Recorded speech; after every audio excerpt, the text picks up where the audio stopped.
I would like to thank the Don't Buy Her Flowers crew for inviting me to take part in this really lovely Mother's Day project. And I'm really, really thrilled as the parent of a teenager to be included because we're underrepresented. It's almost like everything to do with parenting is parenting children under fives. And once you're a parent, you're a parent. So being invited to take part of this is like a breath of fresh air. Chef's kiss.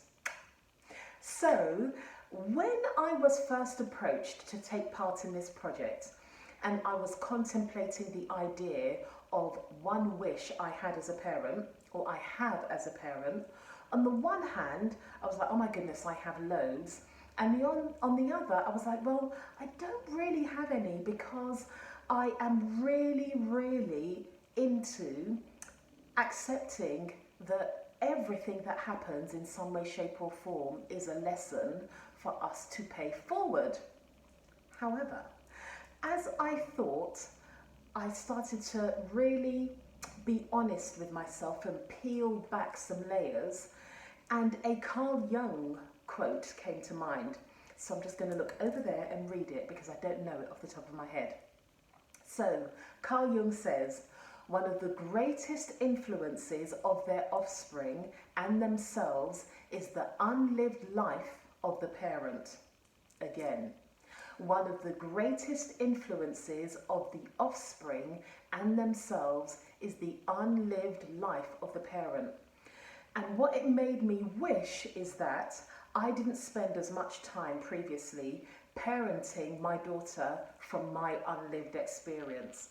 I had a very long time parenting my daughter in a way whereby I wanted her to avoid the mistakes, missteps, the flaws I've had. So for example, it meant that I insisted she learn how to play the cello.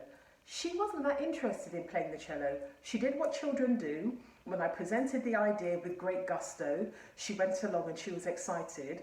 But when she experienced it for herself, she didn't enjoy it. However, I insisted that she continued because of my own story about me not finishing things. So for example, I quit clarinet lessons and I do regret it. Do I regret it in a real solid way? I don't think so, but there's a part of me that wishes that I had continued learning how to play the clarinet. And I encouraged my daughter to play the cello because of all the research there is about how playing a musical instrument impacts intelligence, but also because I quit. That wasn't for her. I was projecting my stuff onto her. Another thing is, I didn't finish university when I first went to university. I didn't really want to go, but everybody expected me to go, so I went. I actually completed or engaged in further education when I was older.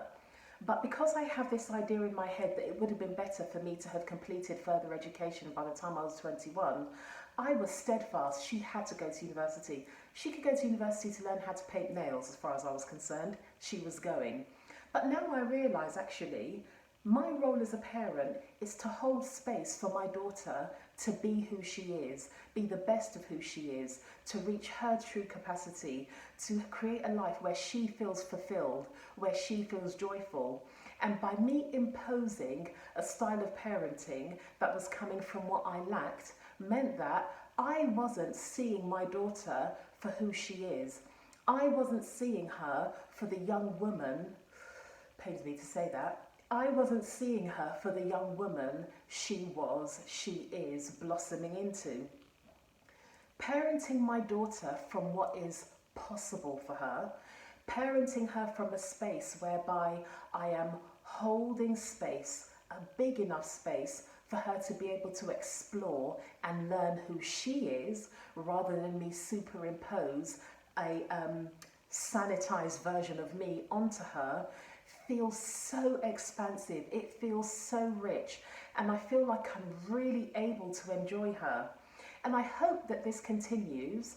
Where some of my friends and people I know are having some friction with their tween and their teen, we have a lot more harmony because I can see her, or I challenge myself to see her as she is. I have my faults, We're learning, it's a rocky road, but I'm continuously bringing myself back to who is the person, who is the young woman that is standing before me.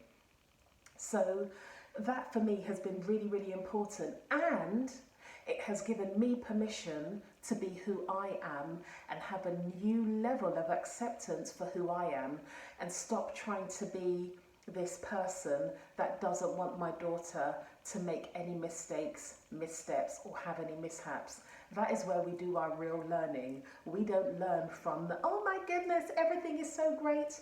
A lot of learning comes from the things that feel a little bit sticky. So yeah, that is what I would like to contribute to the Don't Buy Her Flowers One Wish for Mother's Day.